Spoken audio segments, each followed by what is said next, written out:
우리는 지난 시간에 이제 베드로가 안디옥에서 이방인들과 식사를 하는 중에 예루살렘으로부터 야고보와 그 형제들이 온 것을 보고 급히 자리를 떠나게 되면서 바울이 그런 베드로의 행동을 지적하죠. 그러면서 책망했던 것을 그 내용을 생각해 봤습니다. 그리고 오늘 말씀 또한 계속해서 베드로의 그런 잘못된 행동을 바라보면서 정말 진정한 구원의 의미가 무엇인가, 또는 그들이 말하는 율법이 가지는 진정한 의미가 무엇인가를 설명하고 있습니다. 먼저 15절 16절을 보면 그렇게 말하고 있습니다. 우리는 본래 유대인이요 이방 죄인이 아니로되 사람이 의롭게 되는 것은 율법의 행위로 말미암음이 아니요 오직 예수 그리스도를 믿는 믿음으로 말미암는 줄 알므로 우리도 그리스도 예수를 믿나니 이는 우리가 율법의 행위로서가 아니고 그리스도를 믿음으로써 의롭다함을 얻으려 함이라. 율법의 행위로서는 의롭다함을 얻을 육체가 없느니라. 이 말씀을 쉽게 풀이해보면 그렇습니다. 유대인의 율법의 행위, 지금 말하는 유대인의 율법의 행위가 그들을 하나님 앞에서 의롭게 하지 못한다는 것입니다. 그 유대인들이 지키는 율법이 하나님 앞에 의롭다고 말할 수 없다는 것이죠.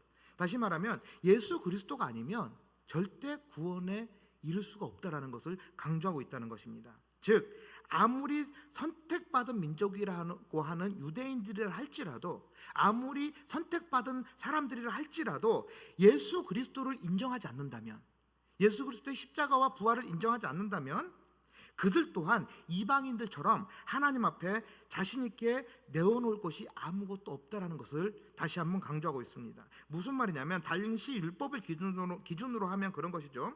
유대인들은 선택받은 백성이었습니다. 반대로 이방인들은 선택받지 못한 백성으로 여겨졌던 것이죠.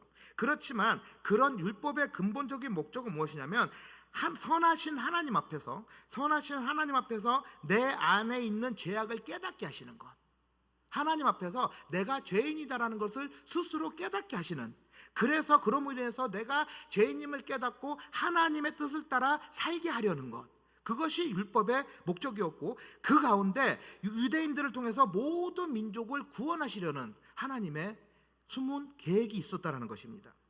그런데 그런 의미를 유대인들이 오해합니다. 그래서 마치 자신들만이 거룩한 백성이고 이방인들은 어떻게 생각했냐면 그저 벌레만 또 못한 존재라고 생각을 했던 것이죠. 이제 그러던 중에 예수 그리스도를 통해서 드디어 하나님의 언약이 실현이 돼요. 그런데 문제는 뭐냐면 아직도 그들 속에 남아있는 것들이 있었어요. 유대인으로서 선택받았다는 그 우월주의적인 그런 의식을 아직도 버리지 못하고 있었다는 것. 그러니까 그들이 그런 우월주의적인 생각이 있으니까 모세의 율법의 의식인 할례라고 하는 것, 그것을 더욱 우선시해버리는 거예요. 예수 그리스도보다 할례를 우선시한다는 것. 그러면서 자연스럽게 이방인들은 인정하지 않으려고 하는 그런 상황이 놓여 있었다는 것입니다. 그러니까 그들은, 그런 자들이 주장하듯이 예수 그리스도가 아닌, 예수님이 아닌 다른 어떤 것, 즉 모세의 할례 같은 율법의 행위들이 구원에 이르는 수단이 된다고 한다면 그들은 결코 하나님 앞에 바르게 설 수 없다라는 것을 바울이 분명히 지적을 하고 있는 것입니다. 그리고 나아가서는 오늘 이런 문제를 일으킨 베드로 또한 바울의 이러한 입장에 대해서 분명히 인정을 하고 있었습니다. 베드로가 바울 신학을 분명히 인정을 하고 있었음에도 불구하고 그렇기 때문에 그가 이방인들과 식사를 함께 나누고 있었던 것이죠. 그런데 본문 17절 상반절을 보니까 그렇게 말합니다. 만일 우리가 그리스도 안에서 의롭게 되려 하다가 죄인으로 드러나면 점점점 돼 있죠.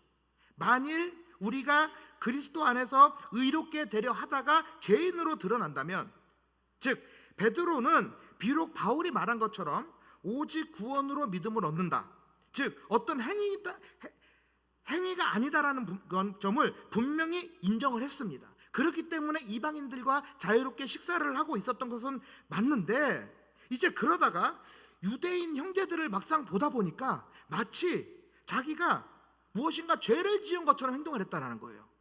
지금 죄를 지었던 게 아니에요. 이방인들과 식사하는 것은 너무나 자연스럽고 예수님께서 말씀하신 것이에요. 그런데 유대인들을 보다 보니까 마치 자기가 죄를 짓고 있지 않음에도 불구하고 마치 죄 지은 것 같은 행동을 했다는 거예요. 그래서 바울이 그것을 꼬집는 것이죠. 그렇다면 그리스도께서 너를 죄를 짓게 하는 자냐? 만약 그리스도로만이 구원에 이른다라는 교리를 분명히 알고 있었다면, 네가 분명히 인정하고 있었다면 그 말씀을 따라 끝까지 순종하면 되는데 왜 죄를 지은 것처럼 인정 안 하느냐? 왜 그렇게 행동을 하느냐? 만약 네가 죄를 짓는 것이라고 생각을 했다면 그것은 주님이 너를 죄를 짓게 하는 것이나 다름이 없지 않느냐, 이런 표현을 지금 하고 있는 것이죠. 다시 말하면 결국 그의 행동이 하나님이 죄를 짓게 만드는 것처럼 보이게 된다는 것입니다. 더 쉽게 한번 예를 들어 설명을 해보겠습니다. 아마도 이 문제는 주님 오실 때까지 이 논란이 해결이 안 될 문제가 하나 있어요. 뭐냐면 바로 술에 대한 문제거든요. 이 문제는 아마 주님 다시 오실 때까지 아마 해결 안 될 문제 같아요, 논쟁이. 자, 한 가지 질문을 하겠습니다. 자, 술을 마시는 게 죄일까요, 아닐까요? 애매하죠, 이게. 어떤 분은 마시는 것 자체는 죄가 아닐 거야 라고 생각할 수도 있겠죠. 또 어떤 분은 술 마시는 게 죄다라고 생각할 수도 있을 겁니다. 그거는 각자의 생각이 달라요. 여기서는 제가 뭐가 맞다 아니다를 논하는 건 아니에요. 혹시 논란이 있을까 봐 저는 분명히 말합니다. 저는 술을 먹는 걸 죄라고 생각하는 사람 중에 한 사람인데 뭐 그렇다고 그게 정답은 아니에요. 그것을 물어보는 건 아니니까. 근데 문제는 뭐냐면 이 술을 먹는 게 죄가 아니다라고 생각했던 사람들이 여러 명이 모여서 술을 마셔요. 그럼 죄가 돼요, 안 돼요? 죄가 안 되겠죠. 왜냐하면 죄가 아니라고 생각하는 사람들이 모였으니까. 그런데 문제가 생깁니다. 여기에 만약 다른 누군가가 들어와요. 그래서 이 사람들이 어이쿠야 숨어버려요. 그럼 죄일까요, 아닐까요? 그게 죄가 된다는 거예요. 실제로 이런 일이 있었는데, 제가 강원도 지역에서 목회를 할 때 그 NGO 단체에서 몽골 쪽으로 이렇게 그 현장 탐방을 갔던 적이 있어요. 후원 아동을 만나고 섬기고 하는 그런 사역들 하면 일주일을 몽골을 나갔다 왔는데, 갔다가 이제 한 3일 정도 사역을 하고 한 이틀 정도 이제 목사님들 한 80분이 가셨거든요. 초급파적으로 목사님들 80분이 함께 가셔가지고 거기서 이렇게 한 이틀 정도 휴양하는 시간을 좀 가져가지고 그 몽골에 가면 몽골 텐트 있지 않습니까? 이렇게 게르라 그래가지고 그 게르로 된 호텔이 있어요.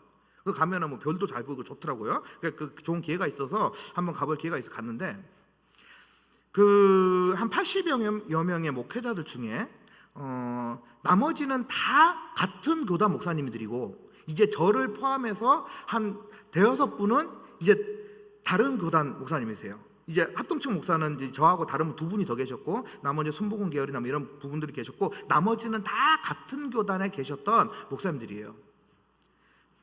그런데 여기서 문제가 발생하는데, 와인은 술이 아니라 그러더라고요.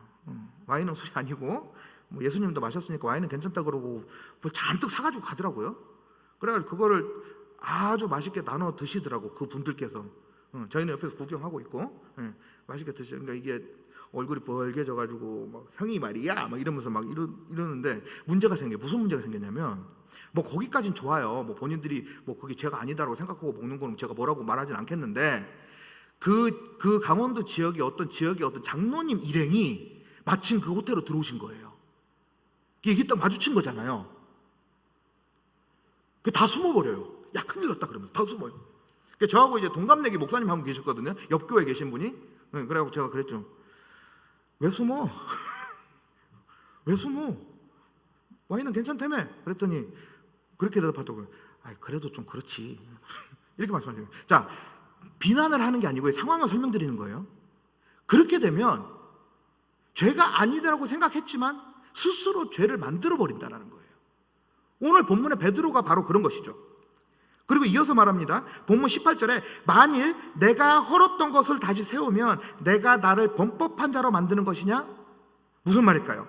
쉽게 이해하기 위해서 상황을 전체적으로 다시 한번 정리합니다. 먼저 베드로가 이방인들과 함께 식사를 해요. 그리고 이방인들과 같이 식사를 했던 베드로는 사실 아무것도 잘못한 것이 없습니다. 앞서 말씀드린 것처럼 예수님께서 그렇게 하라고 말씀하셨어요. 그 가르친 대로 잘 실천하고 있었어요. 그런데 막상 유대인 형제들이 오니까 갑자기 자리를 피하게 되고, 그것이 마치 다른 사람들의 눈에는 베드로가 마치 스스로 죄를 짓고 있는 것처럼 그렇게 보이게 만들었다라는 거예요. 그렇다면 예수님의 가르침이 과연 이중적인 것인가 하는 질문을 던질 수 있겠죠. 다시 말하면 예수님은 분명 믿음을 통해서 구원을 받는다라고 말씀하셨습니다. 유대인이라고 해서 특별히 구원에 이르는 것도 아니고 이방인이라고 해서 특별히 구원에 이르지 못한다라고 가르치지 않았어요.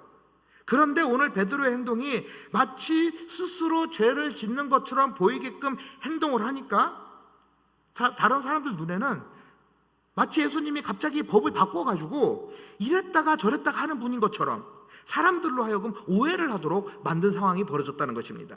곧 믿음으로 의롭다함을 받고 나서도 마치 율법의 행함으로 의롭다함을 받은 사람처럼 행동했다는 거예요. 그리고 이것은 갈라디아 교인들이 여러 가지 다른 복음 가운데 유혹을 받고 있던 처에 이런 베드로의 행동은 매우 심각한 문제를 야기할 수밖에 없었다라는 것입니다. 그들은 이미 바울에 전했던 그 복음을 이미 들어 알고 있었습니다. 그런데 지금 와서 그 거짓 교사들이 가르치는 그 행위로 말미암아 의롭다함을 받는 교리로 들어가려고 하고 있다는 것이고, 이 상황을 빗대어서 예수님을 헐었던 것을 다시 세운다라고 바울이 오늘 표현하고 있는 것이죠. 그래서 본문 19절을 봅니다. 내가 율법으로 말미암아 내가 율법에 대하여 죽었나니 이는 하나님에 대하여 살게 함이라, 이렇게 하고 있습니다. 다시요. 율법으로 말미암아 율법에 대하여 죽었나니 이는 하나님에 대하여 살려 함이라. 율법에 대하여 죽였기 때문에 하나님에 대해서 살 수 있다는 것입니다. 쉽게 말하면 예수께서 십자가에 죽으신 이유가 무엇 때문에요? 곧 율법 때문에 죽었다고 하는 것입니다. 예수님의 십자가에 박힌 이유가 율법을 지키지 않아서 그렇다는 거예요. 그리고 우리가 그런 예수님을 믿는다라는 것은 또한 예수님이 십자가에 죽을 때에 함께 죽은 것과 같다는 말입니다. 그래서 이것을 반대로 생각하면 율법에 대해서 죽었다, 이 말은 예수님께서 율법을 버림으로 인해서 죽은 것처럼 우리 또한 그런 율법을 버림으로 인해서 주님과 같은 길을 걸어가게 될 수 있다는 것이고, 곧 하나님의 온전한 자녀가 될 수 있었던 비결이며, 나아가서는 그것이 바로 율법이 주는 진정한 의미대로 지키는 것이다라는 것을 말하는 것입니다. 그런데 여기서 예수님이 율법을 버렸다고 한 표현이 있죠. 이 표현은 이해를 돕기 위해서 하는 설명이고요. 그렇다고 해서 예수님이 율법을 무시했다거나 아예 없애버렸다는 것이 아닙니다. 당시 유대주의자들이 오해하고 있었던 잘못 해석되어진 율법에 대해서 주님은 과감히 꾸짖으셨고, 또 대신 그 율법이 주는 다른 의미가 무엇인지를 가르쳤다는 표현인데, 그 율법의 바른 의미를 가르쳐 주시는 표현의 과정 가운데 예수님이 십자가에 죽었다라는 것입니다. 다시 말하면 예수님의 십자가에 죽으심은 그 율법이 말하는 의미가 무엇인가를 가르쳐 주시는 하나의 방법이었다는 것이죠. 그렇다면 여기서 말하는 율법의 진정한 의미는 무엇일까요? 하나님은 본래 율법을 주신 의미가 곧 죄인을 죄인으로 생각하게 하시기 위한 수단이었다는 것입니다. 이것을 뒤집어서 생각해 보면 우리가 율법이 있었기 때문에 죄인임을 깨달았다는 거예요. 내가 죄인임을 알기 위해서 율법을 주셨다는 것이죠. 그리고 나아가서는 내가 어떻게 하면 선한 존재가 될 수 있을까? 어떻게 하면 하나님의 바른 백성이 될 수 있을까? 그것을 가르치기 위해서 주신 것이 율법이고, 그것이 율법의 의미이고, 그것이 율법의 바른 목적이었다는 것이죠. 실로 당시의 사람들은 그 율법을 지키지 않음으로 인해서, 그로 인해서 나타날 수 있는 형벌, 율법을 지키지 않으면, 구약을 보세요. 율법에서 말하는 것들 있잖아요. 지키지 않으면 어떻게 돼요? 지키지 않으면 엄청난 결과가 따라와요. 사람들은 어쩌면 그 율법 때문에 그 형벌이 무서워서라도 율법을 지키는 거예요. 다시 말하면 그 형벌을 무서워하기 때문에 자신을 억제시키는 역할을 하기도 했다는 것이고요. 그로 인해서 그 율법이 당시 사회 질서를 이끌어 나가는 도구로 사용이 되어지기도 했다는 것입니다. 그렇지만 성경이 가르치는 율법의 의미는 여기서 끝나는 것이 아니라, 그러한 율법의 목적을 통해서 우리에게 무엇이 필요합니까? 반드시 구세주가 필요하다. 율법 앞에 누구도 자유로울 수 없잖아요. 누구라도 율법 앞에는 죄인이잖아요. 그러면 그 죄의 문제를 어떻게 해결할 수 있을까? 필요한 것이 바로 구세주였다는 것입니다. 그러면 우리가 왜 죄인인가? 대체 내가 무슨 잘못을 했길래 성경은, 율법은 나를 죄인이라고 하는 것인가? 이 질문에 대해서 종교개혁자 존 칼빈은 이것을 세 가지로 정의를 합니다. 우리가 죄인인 이유가 무엇일까요? 첫 번째는 출생으로부터 죄인이라는 것입니다. 다시 말하면 이것은 아담으로부터 죄를 물려받았다는 것이죠. 그것을 신학용어로 죄의 전가라고 이야기를 합니다. 두 번째, 우리가 죄인인 이유, 스스로 죄를 선택함으로 죄인이 되었다는 것입니다. 그 대표적인 예가 뭐죠? 바로 아담과 하와의 선악과 사건이죠. 그리고 조상들의 그 죄, 우리는 어떻습니까? 그 조상들이 이미 지었던 죄를 의도적으로 계속해서 범하고 있다는 것입니다. 어쩌면 그것이 죄인지 알면서도 계속해서 그 길을 걸어나간다는 것이죠. 세 번째, 하나님의 판결로 인한 죄인이라고 말합니다. 그리고 그런 판결의 기준이 되는 것이 무엇이죠? 바로 오늘 본문에서 말하는 율법이라는 것입니다. 결국 모든 것을 종합해보면 율법이란 것은 하나님의 표준인 것이죠. 그리고 그것 앞에서 우리는 율법 앞에서 모두가 죄인이고 또한 죄를 지을 수밖에 없는 부족한 존재인 것이 확연히 드러나게 된다는 것입니다. 그렇기 때문에 하나님은 그런 율법을 통해서 우리에게 두 가지 중에서 한 가지를 선택하도록 하셨어요. 그것을 신학 용어로 자유의지라고 하는데, 먼저는 율법으로서 정죄를 받든지 아니면 구세주께로 가든지 둘 중에 하나를 선택하게 하셨다는 것, 이것이 바로 성경이 가르치는 율법의 참된 의미인 것입니다. 앞서 말씀드린 것처럼 율법이라는 것은 그런 것이죠. 우리에게 죄를 깨닫게 하고 또 우리의 죄 부족함을 알게 하시고 우리에게 예수 그리스도를 구세주로 계시하기 위한 것인데, 막상 그런 예수 그리스도를 죽인 것이 율법이 되었으니 결국 그들이 생각했던 율법이란 것은 하나님께서 주신 율법이라는 율법과는 전혀 다른 것이었다라는 결론을 내릴 수 있다는 것입니다. 다시 말하면 하나님께서 인간을 구원해 주시기 위해서 만들어 주신 율법을 그들은 자신들의 욕심을 채우기 위한 수단으로 사용하였고, 인간을 구원하여 주기 위해 주신 그 만들어 주신 율법을 구세주로 오신 예수 그리스도까지 십자가의 못을 박는 어마어마한 죄악을 저지르게 되었다는 사실입니다. 그러면 그들은 도대체 율법에 대해서 어떻게 생각을 하고 있었을까? 구약 당시의 사람들은 이 율법을 통해서요, 하나님 앞에 가까이 가려 하기보다는 어쩌면 하나님으로부터 정죄받지 않기 위한, 그저 벌받지 않기 위한 도구로 사용되었다는 것이 문제였습니다. 그들은 하나님의 율법을 바라보면서 왜 하나님께서 나를 지으셨는가? 이건 우리가 모두가 고민해 봐야 될 문제이거든요. 하나님은 왜 나를 창조하셨는가? 나를 이 땅에 두신 목적이 무엇인가? 그 율법을 왜 주셨는가? 이것을 고민하고 바른 의미를 생각해야 되는데, 그들은 그저 자신들의 편의를 위해서 자신들의 욕구를 채우는 데만 관심이 있었고, 이제 그 가운데 율법이란 것이 걸리게 되니까 그 율법에 위배되지도 않으면서 자신이 누리고 싶은 쾌락을 찾아 살기를 모면합니다. 율법에 걸리지 않는 한도 내에서 어떻게 하면 쾌락을 찾을까? 그것을 고민합니다. 그러다 보니까 율법을 해석하는 데에서 지나치게 편향적으로 해석을 하게 되죠. 그러니까 자신들의 생활 방식이 아닌 하나님의 정죄를 받지 않을까 하는 두려움 때문에 복음을 필요로 했던 자들이 있었다라는 것입니다. 이거 예를 들어보면 그런 거예요. 우리가 흔히 마주할 수 있는 것이 있죠. 하나님보다 세상이 더 좋아요. 하나님보다 세상이 더 즐거워요. 맞습니까? 아닙니까? 맞습니까? 아닙니까? 거짓말하면 안 돼요. 하나님보다 세상이 즐거워요. 여러분, 제가 고민하는 게 있어요. 꼭 축구는 왜 수요일날 저녁 7시 반에 해요? 고민하거든요. 사람의 마음이에요. 마음이잖아요. 그런데 왠지 주일에 예배 시간에 교회 안 가면 어때요? 벌 받을 것 같아요. 왠지 주일날 교회 안 가고 놀러 가면 사고 날 것 같아요. 그게 무서워. 그래서 교회 오시는 성도들 있죠? 마치 그와 비슷한 거예요. 또 한 가지 부류는 그런 부류가 있습니다. 윤리적으로 월등한 삶을 살았던 도덕주의자들이 있어요. 윤리적으로 월등히 살았던 사람들, 우리가 흔히 알고 있는 바리새인 같은 사람들이죠. 이 사람들은 대개 자신들이 도덕적으로 매우 잘 살고 있다라고 생각했기 때문에 말씀에서 뭐라 그래요? 회개하라, 천국이 가까웠느니라.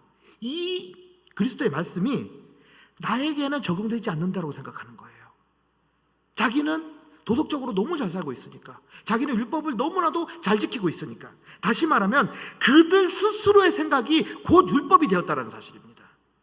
자기 생각이 율법이고 자기 생각이 말씀이에요. 자기 생각이 정이고 자기 생각이 진리예요. 그런데 중요한 것이 뭔지 아세요? 그들의 기준에는 가장 중요한 예수 그리스도가 빠져 있다라는 거예요. 예수 그리스도가 내 마음에 들어오면요, 내 생각이 정의가 될 수 없어요. 예수 그리스도가 내 마음에 있으면 내 생각이 진리가 될 수 없다고요. 그게 하나님 말씀이에요. 그러니 바울이 오늘 율법에 대하여 죽었고 그것이 하나님에 대하여 살려 함이라, 이 말은 곧 그들이 생각하고 있는 그 헛된 율법이 예수 그리스도를 죽인 것, 자신은 그런 예수 그리스도를 온전히 따르는 사람이니 그것은 곧 예수님께서 지적하신 그 헛된 율법을 자신 또한 버렸다는 거예요. 다시 말하면 결국 구원과 전혀 상관없는, 진리와 전혀 상관없는 그런 헛된 율법을 따르지 아니하고 오직 예수 그리스도만을 따를 때에 비로소 율법이 주는 진정한 의미가 무엇인가, 진정한 구원에 이르는 것이 무엇인가라는 것을 강조하고 있다는 것입니다. 그렇다면 이런 말을 하는 바울은 어떤 사람이었을까요? 바울 또한 그리스도를 만나기 전까지만 해도 어때요? 율법을 지키려는, 누구보다 열심히 있었던, 그 충만이 있었던 사람이 바로 바울이 아닌 사울이었던 것입니다. 그래서 그는 어때요? 그리스도를 따라다니면서 핍박하고 죽이는 일을 아무 꺼리낌 없이 저질러요. 그런데 문제는 뭐예요? 그것이 그 사울 나름대로는 하나님께 대한 충성심이며 신앙이었다라는 것입니다. 그렇지만 오늘처럼 사울이 바울이 되고 율법의 참된 의미를 알게 된 후는 율법에 대하여 죽었다라고 고백을 하면서 인간적인 차원에서 추구하던 그 의와 열심들을 모두 버리고 이제는 하나님의 의를 따라 사는 자가 되었다라고 고백하는 것입니다. 이제 본문 마지막 부분으로 20절과 21절을 한번 보겠습니다. 내가 그리스도와 함께, 같이 한번 읽어볼까요? 시작. 내가 그리스도와 함께 못 박혔나니 그런즉 이제는 내가 사는 것이 아니요 내 안에 그리스도께서 사시는 것이라. 이제 내가 육체 가운데 사는 것은 나를 사랑하사 나를 위하여 자기 자신을 버리신 하나님의 아들을 믿는 믿음 안에서 사는 것이라. 내가 하나님의 은혜를 패하지 아니하노니 만일 의롭게 되는 것이 율법으로 말미암으면 그리스도께서 헛되이 죽으셨느니라. 아멘. 이 말씀은 곧 그리스도의 죽음의 가치와 그 죽음의 은혜가 주는 원칙을 제시하고 있는 말씀이라고 할 수 있습니다. 주님 죽음의 가치, 그 은혜가 주는 원칙. 오늘날 우리가 이 세상을 살아가는 가운데 하나님을 바라보며 살 수 있는 이유가 무엇일까요? 바로 예수 그리스도의 죽으심으로 은혜 가운데 가능하다라는 것이죠. 십자가에 못 박히신 예수 그리스도와 연합했기 때문에 가능하다라는 사실을 아무도 부정할 수 없습니다.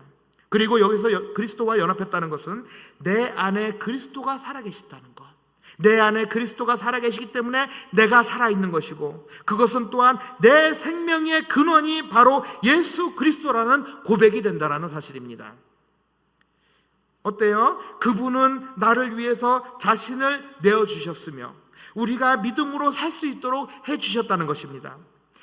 만약 당시 유대주의자들의 말이 옳았다고 한다면, 그들의 말대로 율법을 지킴으로 의롭다 함을 얻을 수 있었다면 예수 그리스도의 은혜가 필요치 않은 거예요. 그리스도께서 자신을 내어주신 것도 쓸데없는 낭비가 되어버렸을 것이라는 것입니다. 그래서 바울은 분명히 말하고 있습니다. 나는 그리스도와 함께 십자가에 못 박혔다.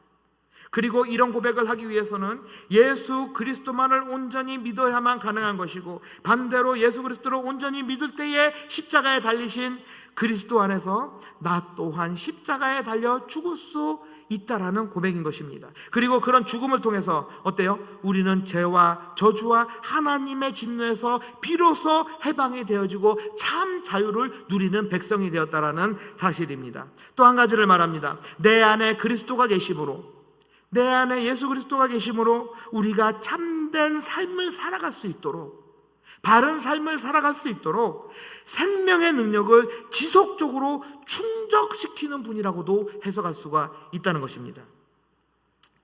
더 쉽게 말하면 우리는 잠시라도, 잠깐이라도 그리스도의 은혜가 아니면 바른 길을 걸어갈 수가 없다라는 것입니다. 잠시라도 예수님의 은혜가 아니면 어떤 환난이나 어려움이 있을 때 절대 이겨낼 수 없다라는 것입니다. 우리는 연약하죠. 그래서 언제라도 넘어질 수밖에 없고 쓰러질 수밖에 없는 존재들입니다. 이 세상의 악한 영들은요, 늘 우리들을 괴롭히고 넘어지도록 속삭입니다. 그렇지만 우리가 그런 것을 이길 수 있는 방법이 무엇일까요? 그것은 오직 한 가지입니다. 예수님과 함께 십자가에 못 박히는 것입니다. 그런데요, 십자가에 못 박힌다, 무슨 말이죠? 그 말은 곧 죽음을 의미하는 것이죠. 즉 우리가 예수님을 믿는다는 것은, 다시 말하면 이 세상에서 이미 죽었다라는 것입니다. 다시요, 예수님을 믿는다라는 것은 이 세상에서 이미 죽었다라는 것입니다.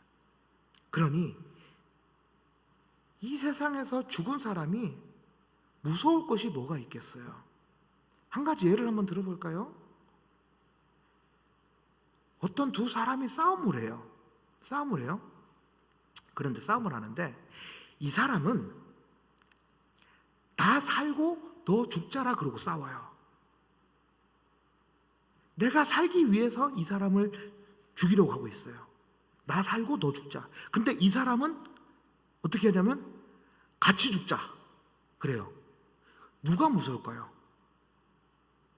이 사람이 무섭겠어요? 이 사람이 무섭겠어요? 같이 죽지 않은 사람이 더 무서운 거예요. 왜요? 같이 죽지 않은 사람은 말 그대로 이판사판 공사판이거든요. 그잖아요. 무슨 말이냐면 예수 안에 죽은 사람은요, 예수 안에 죽은 사람은 이 세상 사람들의 평가를 두려워하지 않는다라는 거예요. 이 세상의 것을 두려워하지 않는다라는 거예요. 이 세상의 부유함을 구하지 않아요. 이 세상의 평안함을 구하지 않아요. 이 세상의 안일함을 구하지 않아요. 단지 하나님 안에서의 평안을 구해요. 하나님 나라를 구해요. 하나님 나라에만 소망을 두고 살아가니 이 세상의 것이 무섭지 않다라는 거예요. 그러니 결국 그런 사람들은 어때요? 이 세상에서의 어떠한 유혹에도 넘어가지 않는다라는 사실입니다. 그리고 그 사람은 어떤 사람이라고 다시 말하면 안에 예수 그리스도와 함께하는 사람, 예수 그리스도와 십자가에 못 박힌 사람이 그렇게 할 수 있다는 거예요. 그리고 그것이 곧 죄의 권세로부터 해방된 자유의 삶인 것이며 새 생명을 덧입게 된 온전한 부활의 삶이 된다라는 것입니다. 이제 결론을 맺겠습니다. 사랑하는 여러분, 오늘 우리는요, 다시 한번 복습해보면 그런 거예요. 구원이 이르기 위해서는 무엇입니까? 율법의 행위가 아니라 오직 예수 그리스도를 믿는 믿음으로만이 가능하다라는 것을 말씀을 통해서 생각해 보았습니다. 그리고 바울은 그런 예수 그리스도를 믿는 다른 것은 곧 예수님과 함께 십자가에 못 박히는 것이라고 말하고 있습니다. 그렇다면 우리는 지금 어떤 상태일까요? 우리는 스스로 구원받은 백성이라고 이야기하고 자부하고는 살아가지만 막상 주님께서 물어봅니다. 아무개야, 내 십자가 대신 지고 갈 수 있겠니? 라고 물어본다면, 네 주님, 그 무거운 십자가 제가 대신 지고 가겠습니다. 주님, 십자가 내가 지고 가겠습니다. 이제 그만 내려놓으세요. 제가 하겠습니다. 그렇게 자신 있게 말하고 행동할 수 있는지 우리가 한번 깊이 묵상해보는 그런 시간이 되었으면 좋겠습니다. 사실 그렇죠. 이런 질문을 던지는 저 자신부터도 참 하나님 앞에 부끄러운 사람입니다. 과연 내가 할 수 있을까? 저도 늘 질문하고 이야기하지만 저도 쉽게 고백하지 못합니다. 그럼에도 불구하고 이 질문을 우리 성도들과 함께 나누는 이유는 무엇일까요? 이유는 우리가 부족하지만 연약하지만 이런 질문을 받는 것 자체가 하나님의 은혜이기 때문에 그런 것입니다. 우리 주님께서 세상 사람들에게 그런 질문하지 않습니다. 감당할 수 있는 자들에게 질문하는 것입니다. 오늘 제가 여러분에게 질문을 했다면 예수님께서 여러분에게 질문하고 있다는 것입니다. 그러면 여러분들은 하나님의 자녀가 되었다는 사실이라는 것이죠. 그것이 우리에게는 말씀의 위로가 된다는 사실입니다. 이제 이런 질문을 받은 우리는 어떻게 하면 될까요? 믿음으로 순종하면 된다는 것이죠. 아멘으로 믿고 나아가면 된다는 것입니다. 그러면 나머지는 주님께서 감당해 주신다는 사실입니다. 성령께서 함께 해주신다는 사실입니다. 감당할 수 있는 능력을 더해 주신다는 것입니다. 감당할 수 있는 힘을 더해 주신다는 것입니다. 왜 그럴까요? 왜 그럴까요? 참된 의인은, 성경에서 말하는 참된 의인은 내가 이루는 것이 아니라 주님께서 이루어 주시는 것이기 때문에 그런 것이죠. 그러므로 우리는 그렇습니다. 우리 스스로 의를 세우려 하려고 할 필요 없습니다. 그래봐야 실망과 좌절뿐입니다. 그렇지만 반대로 하나님께서 예수 그리스도를 통하여 이루어 놓으신 그 의가 무엇인지 깨닫고 그것에 복종하기만 한다면 다 해결이 되어진다는 사실입니다. 예수 그리스도께서 십자가에 나를 위하여 이미 이루어 놓으신 그 선한 의, 그 바로 이 의를 통해서 참된 의로움을 얻기를 바라며 그 은혜 안에서 우리 주님께만 온전히 영광을 돌리시는 모든 성도님들이 되시기를 주님의 이름으로 축원하며 축복합니다.